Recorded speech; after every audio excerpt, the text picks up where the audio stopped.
Don't lie, you missed me. I missed you too.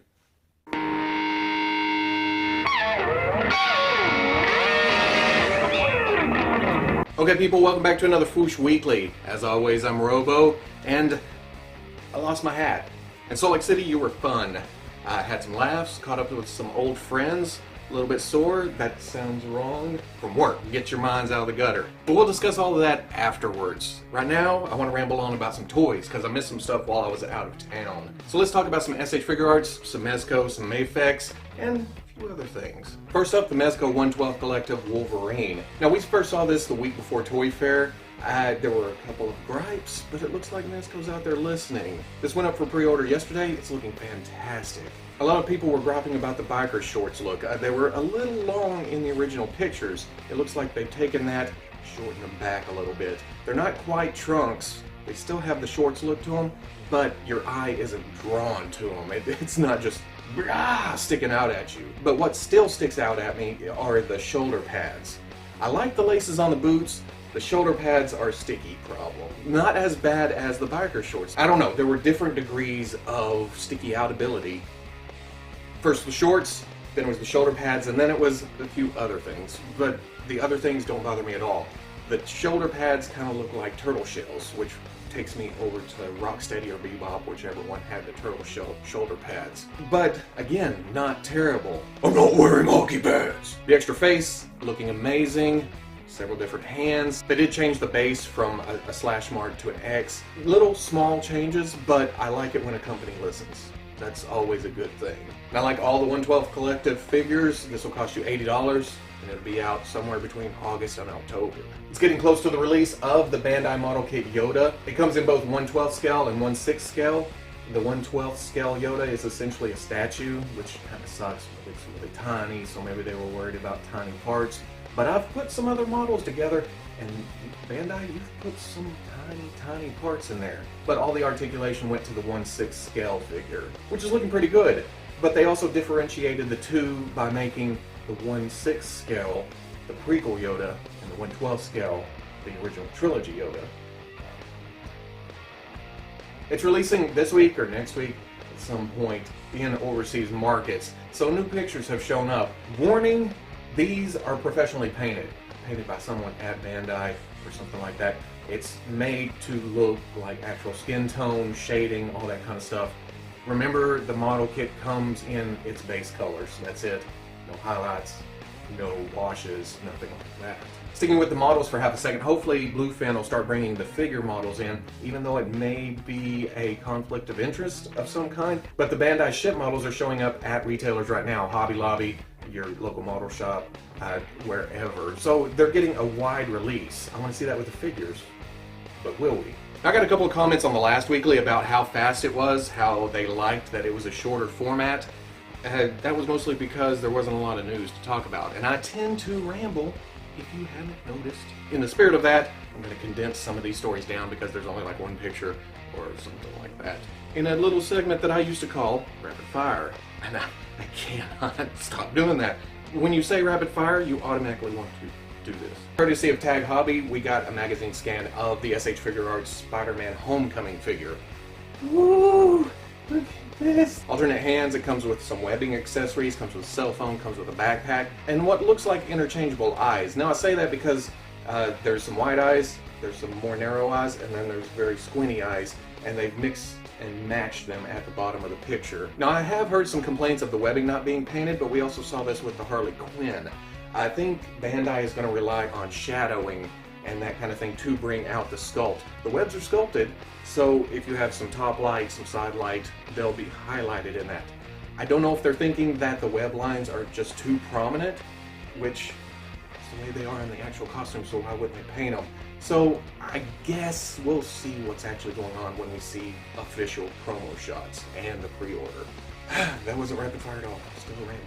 Now jumping over to MAFEX, there have been some pushbacks on some figure releases. This is not uncommon, in fact, this is the norm with MAFEX. But if they keep on giving us the quality that I've gotten, at least in the last few releases, by pushing all this back, I'm good. Take all the time you want, as long as the figures are good.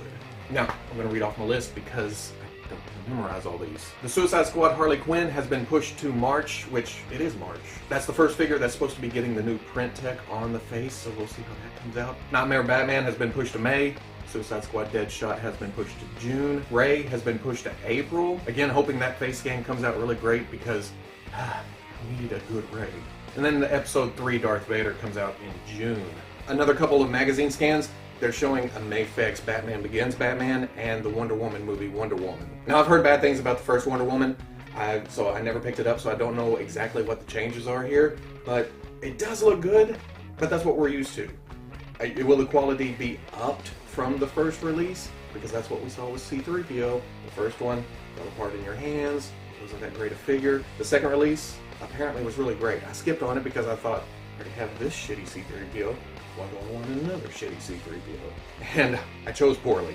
So I don't know if I'm going to go for this Wonder Woman. She does come with an alternate head with an angry face, so I guess we'll see. But the Batman Begins Batman, looking pretty sweet. How odd is this that they show this after the SH Figuarts Batman? I know it's not the same version, but it's still jumping back a bit in the movie universe. Either way, I'm good. This looks good. Has an interchangeable chest plate, one with bat, one without. Has a removable cape for the unmasked Bruce Wayne, which again is another cool feature. It comes with the grapnel gun, comes with batarang, probably some interchangeable hands. Now on my way back from Salt Lake City, we stopped at Out of the Way Walmart in Oklahoma, which is a pretty good way of finding new stuff. And I did see the Shocker running change with the Thunderbolt belt buckle. I didn't buy it because I'm keeping with my MCU X-Men only for Marvel Legends, which I blew, we'll talk about here in a minute. But I didn't pick up the Shocker. But here's a picture, so there's proof that it is out there. Right before I jumped on here, I saw pictures of the SH Figuarts Tiger Mask and Tiger the Dark. Looking pretty fantastic. I'm not as familiar with the property, but I'm down with super articulated action figures that look good. So Bandai is my plastic crack. Not a lot of info yet. It looks like they release in August. I'm sure these will go up for pre-order damn soon. If not, before this video even hits. Bandai is also showing a Mega Man figure in X-Edge style. I'm not seeing a lot of information on this yet, but it does look good. It looks like a model kit though. Is it a model kit? I'm not sure. It doesn't say Figuarts on it. And for $27, it's probably a model kit. Gotta be, right? Again, this is another August release date. And then another line that I don't collect is the SH Monster Arts line. I didn't watch a lot of Godzilla when I was a kid. I know. Shame. Shame. But it looks like they are re-releasing Mothra in special colors, and this will be a Soul Web exclusive. The suggested price is $100, so I can only imagine that it'll be $120, $125 on the secondary market. Do I need to say anything else about the Kyoto Amazing Yamaguchi Spider-Gwen at this point? Those of you who are going to buy it, have it on pre-order. Those of you who aren't, don't have it on pre-order. What am I talking about? But it is cool that they show a bunch of pictures throughout the process. The poses. We haven't even seen the actual finished product yet.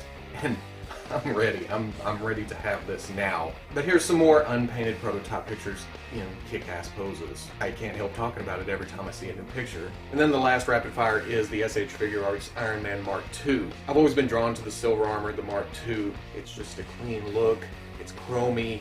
It's all the things that I love. So even though I have said that I'm done with Iron Mans for the most part, I may put this one on pre-order because I'm a sucker. But it may be a little bit expensive because it's a Soul Web exclusive. I don't know why they're making some exclusives and some not, but there you go. You want the plastic, you gotta pony the money. That's what it comes down to. And we're running out of money. And then finally, the SH Figuarts Qui-Gon Jinn. This is the one we've been waiting for. This also feeds into the conspiracy theory that Bandai has to wait for Hasbro releases. Because the Black Series Qui-Gon is set to soon release, hopefully soon. The series is kick-ass, so hopefully we get it pretty quick. And then Bandai comes along and say, well, after that, we're going to do our Qui-Gon. Come on to you, Hasbro. This is looking fantastic. I'm so glad to finally see this. It looks like it uses a lot of mace. Maybe the boots are different. Maybe a little changes on the belt. But for the most part, it matches up to the Mace body. Which is good because Mace stands taller than the Obi-Wan, which relative scale, that works for me. Comes with his lightsaber hilt, some interchangeable hands, and two faces. One looks pretty calm, pretty Qui-Gon Jinn, just level-headed, just thinking about stuff before he actually does it. And then this head. I know there has been a lot of complaints about this, but it is a very specific look in the movie. And if you remember, or go back and watch it, or like me, somebody told me, and then I was like, oh yeah, it was that one part. This is when Darth Maul sticks his lightsaber through Qui-Gon. Like a 2-second look. It's just like, I screwed up. So I don't know why it was added. I would have liked to see maybe a smirk or maybe an angry face. Because you can't really put Darth Maul's lightsaber through the body. You don't want to drill a hole. It doesn't come with another torso. So to recreate this scene perfectly will be kind of tough. But when it comes down to it, any extra head is better than no head at all. Again, get your head out of the gutter. But once again, it's a Soul Web exclusive, so we're going to have to go through the secondary websites. It won't be on AmiAmi, it won't be on HLJ. We'll have to go to places like Nippon Yasan, or My Konbini, or Anime Export, and that's all the ones I can think of off the top of my head. Maybe CD Japan. And you're going to pay a little bit extra because you are paying that website to order it for you. It goes through them, and then it comes to us. That's just how it works. But either way, I need Qui-Gon. And it looks like I'll have 2 versions because, yeah, I'm a sucker like that. So there you go. Bunch of toy rambling. I know we ran long. I know some of you don't like that, but there was a lot of stuff while I was gone. There was a lot of stuff that was actually announced, shown. That's cool. More toys, less money. It's our life. But upcoming reviews, and to talk a little bit about the Salt Lake City trip, I did pick up, finally found this. I know it's not MCU, I know it's not X-Men, but it's a good fodder body. I may take a look at that tomorrow, next week, something like that, and then eventually turn it into an X-Men. And then, because of most of you, I blame this all on you. I get a lot of comments blaming me for you buying a toy because I showed how cool it is, when it's actually the toy. Yeah, you made me buy this. Why? This isn't MCU. This is an X-Men. But again, it's a new body, and since I was going kind of Guardians crazy, I guess she can fit on that shelf. But I'm blaming this on you. And then finally, in Salt Lake City, I got to catch up with Dis Thunder. You may know him from the front page, you may know him from the forums, but catching up with him, we met up for dinner one night. I learned a lot of things like under snow, or snow in general. Snow that doesn't melt in weather that's not cold enough to sustain snow. Utah, you're weird. I learned about posing artistes, and he brought the 1/12 scale Punisher and Dawn of Justice Batman. Such an asshole. So the next day at the convention, wandering around, I pick up this. Yeah, thanks a lot for that. That's what I need. Something else to spend lots and lots of money on. And all of you that left comments that I need to start Mezco figures. Oh, the collector and his money are soon parted. So if you like this overly long Fwoosh Weekly, comment, like, subscribe, and I'll catch you on the Fwoosh.